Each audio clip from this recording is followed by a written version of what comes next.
जिसने हर चीज को बहुत अच्छी तरह बनाया, यानी उसको पैदा किया और इंसान की पैदाइश को मिट्टी से शुरू किया,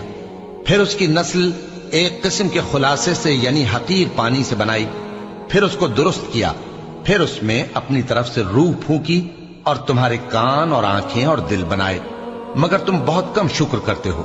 और कहने लगे कि जब हम जमीन में मलिया मेट हो जाएंगे तो क्या असर नौ पैदा होंगे। हकीकत यह है कि ये लोग अपने परवरदिगार के सामने जाने ही के कायल नहीं। कह दो कि मौत का फरिश्ता जो तुम पर मुकर्रर किया गया है तुम्हारी रूहें कब्ज कर लेता है, फिर तुम अपने परवरदिगार की तरफ लौटाए जाओगे और तुम ताज्जुब करो जब देखो कि गुनाहगार अपने परवरदिगार के सामने सर झुकाए होंगे और कहेंगे कि ऐ हमारे परवरदिगार, हमने देख लिया और सुन लिया, तू हमको दुनिया में वापस भेज दे कि नेक अमल करें, बेशक हम यकीन करने वाले हैं।